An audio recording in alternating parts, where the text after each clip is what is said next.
নমস্কার বন্ধুরা, আমি অয়ন ভট্টাচার্য গো সেন্সেবল চ্যানেলে আপনাদের সবাইকে স্বাগত। আজকে আবার কোভিড-19 সংক্রান্ত রিসার্চ পেপার অ্যানালিসিস নিয়ে এসেছি। স্প্রিঞ্জারে এই পেপারটি বেরিয়েছে, AI enabled technologies that fight the corona virus outbreak. Simon James Fong, Nilanjan De, Jyotismita Chaki, এদের এই পেপারটি আমি অ্যানালিসিস করার চেষ্টা করছি। তো মূলত এআই মানে আর্টিফিশিয়াল ইন্টেলিজেন্স। আর্টিফিশিয়াল ইন্টেলিজেন্স টার্মটির সঙ্গে আমরা সবাই কিছু না কিছুভাবে পরিচিত, কখনো না কখনো শুনেই এসেছি। তো এই আর্টিফিশিয়াল ইন্টেলিজেন্স ইউজ করে আমরা অটোনোমাস ডিভাইসেস ডিজাইন করতে পারি। প্রচুর ডেটা, সেই ডেটাগুলোকে অ্যানালিসিস করে, ডেটাগুলো কালেক্ট করে তাকে অ্যানালিসিস করে আমরা পারভেসিভ নলেজ গেইন করতে পারি, যেই নলেজের উপর বেস করে আমরা র্যাশনাল ডিসিশন সাপোর্ট সিস্টেম বানাতে পারি। এগুলো সবই আর্টিফিশিয়াল ইন্টেলিজেন্সের মাধ্যমে করা সম্ভব। অ্যাসিস্টিভ টেকনোলজি ডেভেলপ করা যেতে পারে। তো এই আর্টিফিশিয়াল ইন্টেলিজেন্সের মাধ্যমে কোভিড-19 সঙ্গে যুদ্ধ করার জন্য বা কোভিড-19কে মোকাবিলা করার জন্য কী কী সিস্টেম বানানো হয়েছে বা টেকনোলজি কীভাবে কাজ করছে, এগুলোর কিছু উদাহরণ এই পেপারে দেওয়া হয়েছে। সেগুলো আমরা দেখার চেষ্টা করব, যাতে আমরা জানতে পারি যে আর্টিফিশিয়াল ইন্টেলিজেন্স এই জিনিসটা কিন্তু মানব সভ্যতার কাছে আশীর্বাদ, এবং সেটা ইউজ করে আমরা এটা এক্সপ্লোড হচ্ছে র্যাপিডভাবে, কিন্তু আরও অনেক কিছু এক্সপ্লোড হওয়া বাকি। তো সেই জন্যে এইগুলো সম্পর্কে আমাদেরকে সচেতন থাকতে হবে যে বিজ্ঞান কোন জায়গায় কীভাবে আমাদের জীবনে আশীর্বাদ, কীভাবে অভিশাপ, সেটা আমরা দেখতে পাচ্ছি। ফেক নিউজ বলুন, বোম বলুন, টেরোরিজম, কিংবা যত রকম বাজে বাজে কাজ, সব কিছু সম্ভব ফ্রডারি, তার সাথে ব্যাংক ডাকাতি, নেট ব্যাংকিং থেকে টাকা তুলে নেওয়া, এই সবগুলোই হচ্ছে অভিশাপ। কিন্তু আশীর্বাদ কী কী হতে পারে এই কোভিড-19 মতো মহামারীর মোকাবিলা করতে, সেটা এই পেপারে অ্যানালিসিস করা হয়েছে এবং আমাদের এটা জানা উচিত বলে আমার মনে হয়েছে। প্রথমত একটা ইনফেকশন রিস্ক আইডেন্টিফিকেশন সিস্টেম, এটা বানানো হয়েছে আর্টিফিশিয়াল ইন্টেলিজেন্স ইউজ করে। অগাস্টা ইউনিভার্সিটিতে এই সিস্টেমটা বা এই মডেলটা বানানো হয়েছে, যেখানে হিউম্যান এক্সপার্ট জাজমেন্ট লাগছে না, বাড়িতে বসেই কিছু কোয়েশ্চেনের আনসার দিয়ে রিস্ক অ্যাসেসমেন্ট করা যাচ্ছে। আমরা জানি যে আমাদের ভারতবর্ষেও সরকারের পক্ষ থেকে আরোগ্য সেতু অ্যাপকে প্রমোট করা হচ্ছিল। সেখানেও কিছু কোয়েশ্চেন অ্যান্ড আনসারের মাধ্যমে একটা ডিসিশন ট্রি ফর্ম করা হয়েছে। তার মাধ্যমে আমরা হাই রিস্ক না লো রিস্ক না মডারেট রিস্ক এগুলো জানা যাচ্ছিল। তো এখানেও অগাস্ট ইউনিভার্সিটির এই মডেলে আমরা দেখব যে কিছু কোয়েশ্চেন অ্যান্ড আনসারের উত্তর ইউজারকে দিতে হচ্ছে, যে সিমটমস যদি শো করে তাহলে হাই রিস্ক, যদি সিমটমস না শো করে, তাহলে যদি আমি কোনো কোভিড-19 পেশেন্টের কন্ট্যাক্টে গিয়ে থাকি তাহলে আমি হাই রিস্কে আছি, যদি সেটা না হয় তাহলে যদি আমি গত 14 দিনে কোনো হাই রিস্ক কান্ট্রিতে গিয়ে থাকি তাহলে হাই রিস্কে আছি, যদি হাই রিস্ক কান্ট্রিতে না যাই, যদি এমনি নর্মাল ট্রাভেলও করি, এয়ার ট্রাভেল, ডোমেস্টিক ট্রাভেল, কিংবা এমনি ট্রাভেল করছি কোথাও লং জার্নিতে, সেক্ষেত্রে একটা মডারেট রিস্ক থাকে। এবং যদি আমি never travelled in the past 14 days তাহলে লো রিস্ক। এটা একটা ডিসিশন ট্রি।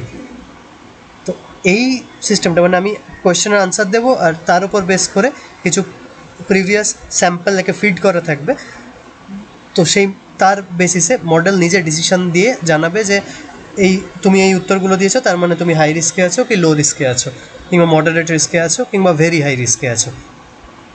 তো এই সিস্টেমটা বানানো হয়েছে। তো এই সিস্টেমটা বানাতে মেশিন লার্নিংয়ে সুপারভাইজড লার্নিং মডেল ইউজ করা হয়।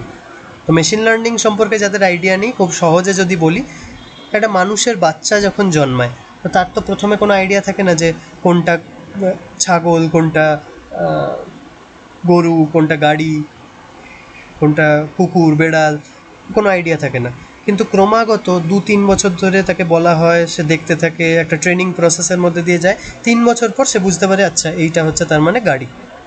এবং যদি সে ভুল করে তাহলে তাকে বলে দেওয়া হয় না তুমি ভুল বললে, এবং তখন তার লার্নিং ক্যাপাবিলিটি তৈরি হয়ে যায়। সে তখন শুনে নিল, তারপর তার মনে থাকলো, এবং সে তারপর ডিসিশন নিতে পারে যে হ্যাঁ এটা গাড়ি, এটা গরু, এটা ছাগল। তো এটা খুব লেম্যানস টার্মে আমি যদি বলি তাহলে এটাই হচ্ছে সুপারভাইজড লার্নিং, যখন আমরা মেশিনে এটা করি। মেশিনকে কিছু ডেটা দিয়ে দিই, কিছু স্যাম্পল দিয়ে দেওয়া হয়, হিস্টোরিক্যাল স্যাম্পল, এবং তার রেজাল্ট দিয়ে দেওয়া হয়। তার উপর বেশ করে মেশিন নিজেকে ট্রেন করে, তারপর তাকে ভ্যালিডেট করা হয়, এবং তারপর তাকে যখন নতুন নতুন ডেটা দেওয়া হয় তখন সে সেটাকে আইডেন্টিফাই করতে পারে। তো এই মেকানিজমটাকে বলা হয় সুপারভাইজড লার্নিং। মেশিন লার্নিংয়ের এটা একটা পার্ট। তো এর আর গভীরে আমি যাচ্ছি না।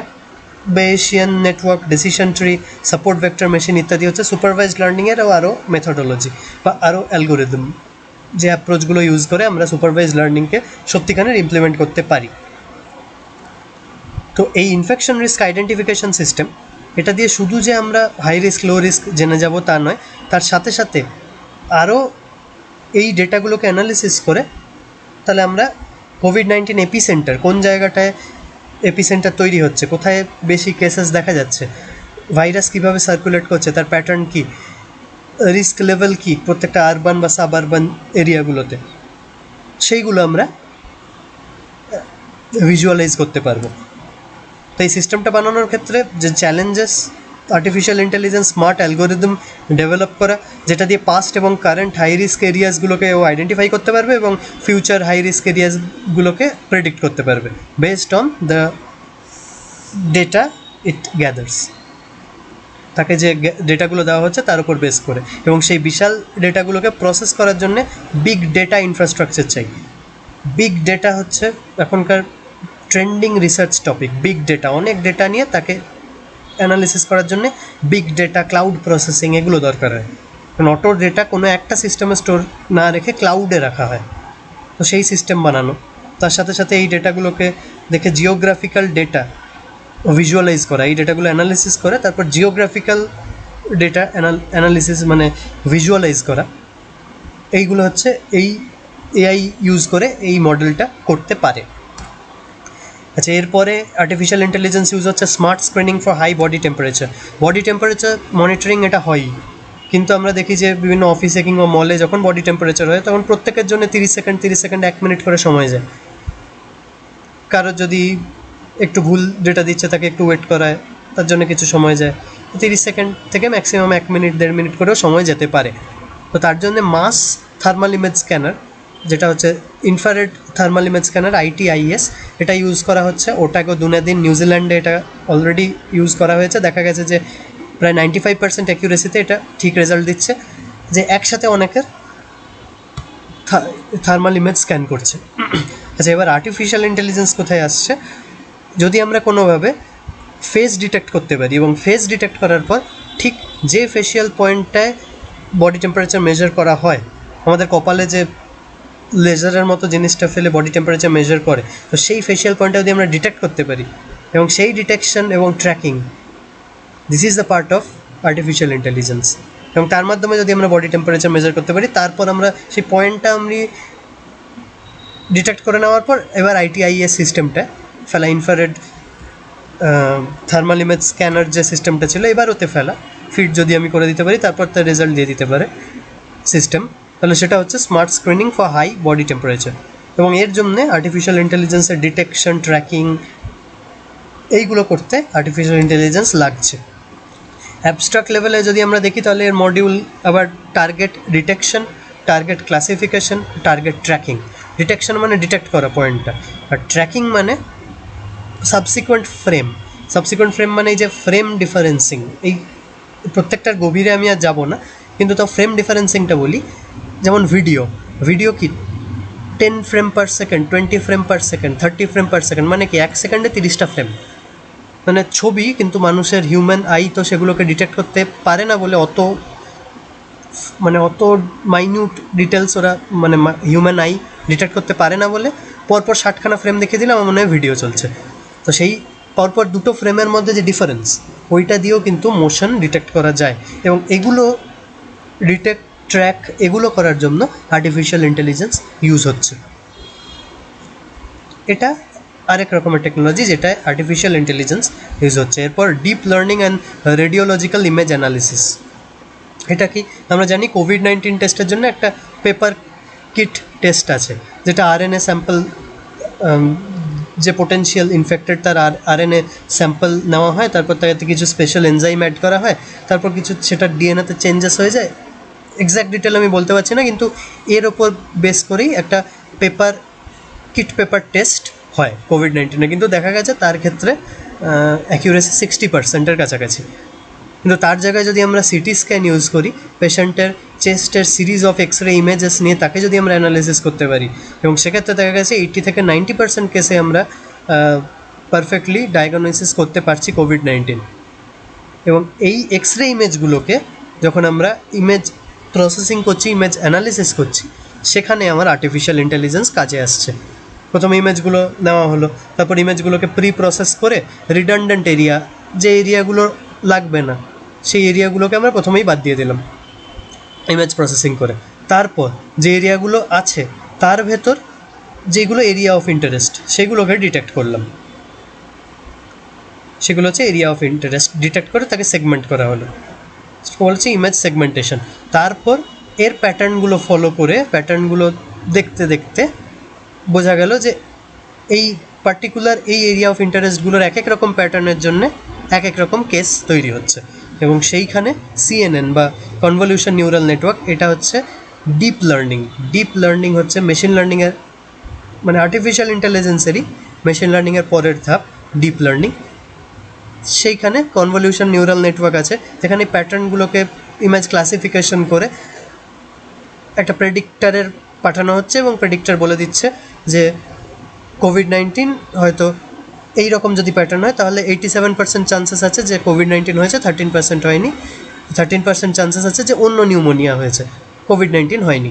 তো একটা প্রবাবিলিস্টিক প্রেডিক্টার দিয়ে আউটপুটটা আসছে, এবং তার মাধ্যমে প্রেডিক্ট করা হচ্ছে যে সেখানে একটা থ্রেশহোল্ড আছে যে এত পার্সেন্ট যদি কোভিড-19 পজিটিভ প্রেডিক্ট করে তাহলে আমরা ধরে নেবো যে এটা কোভিড-19। তো এইভাবে প্রবাবিলিস্টিক প্রেডিক্টারের মাধ্যমে আউটপুট আসে যে হ্যাঁ এ কোভিড-19 পজিটিভ কি নয়। তো এক্ষেত্রেও আমরা দেখব টেস্টিংয়ের ক্ষেত্রেও একটা আর্টিফিশিয়াল ইন্টেলিজেন্সের ভূমিকা। এরপরে এআই ড্রিভেন আনম্যান্ড টেকনোলজিস। এটা আনম্যান্ড মানে বুঝতেই পারছি রোবট সংক্রান্ত কিছু।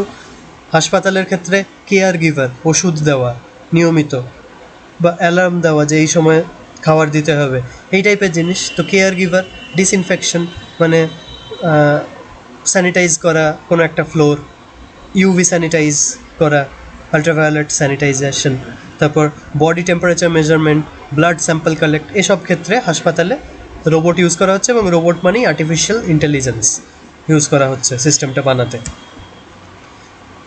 হোম মানে এটা হাসপাতালের ক্ষেত্রে হলো, হোমের ক্ষেত্রেও স্যানিটাইজেশন কিংবা কেয়ার গিভিংয়ের ক্ষেত্রে ইউজ করা যেতে পারে ওই রকম রোবট, কিন্তু একটা স্পেশাল কাইন্ড অফ ডিভাইস বা রোবট প্রফেসর অলিভার লেমন বলেছেন, হেরিয়েট ওয়াট ইউনিভার্সিটি তার রিসার্চ টিমের।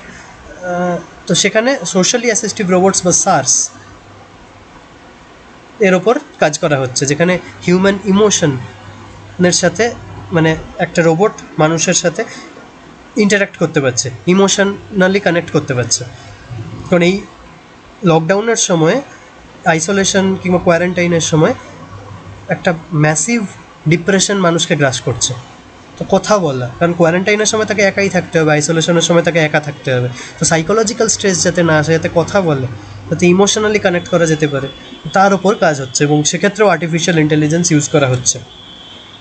পাবলিক প্লেসগুলো মনিটরিং করা, যখন লকডাউন চলছে তখন নিয়ম মানছে কিনা লোকে, তো সেখানে লকডাউন প্যাট্রোল ইউএভি বা আনম্যান্ড এরিয়াল ভেহিকল, ড্রোন টাইপের একটা জিনিস, যদি কেউ মাস্ক না পরে তো তাকে ওয়ার্ন করা, কিংবা লকডাউনের সময় যদি কেউ একা একা বেরোয় তাকে ওয়ার্ন করা যে তুমি কিন্তু একা ঘুরছো, তো তার যদি কোনো কারণ না থাকে সে ওয়ার্নিংটা পেয়ে বাড়ি চলে যাবে। এটা হচ্ছে উদ্দেশ্য। তো এটা আমরা দেখতে পাচ্ছি কিছু ইমেজেস, যেটা চাইনিজ হরফ দেখতে পাচ্ছি, মানে চায়নাতে এটা ইমপ্লিমেন্টেড হয়েছে। তো লকডাউন পেট্রোল ইউএভি সেরকমই কিছু ডেলিভারিং ড্রোন যেগুলো হয়, food, medicine, essential supply, even toilet paper, এই টাইপের যেগুলো এসেনশিয়াল জিনিস, এই জিনিসগুলোকে ডেলিভার করা। সেক্ষেত্রেও আর্টিফিশিয়াল ইন্টেলিজেন্সের একটা ভূমিকা আছে।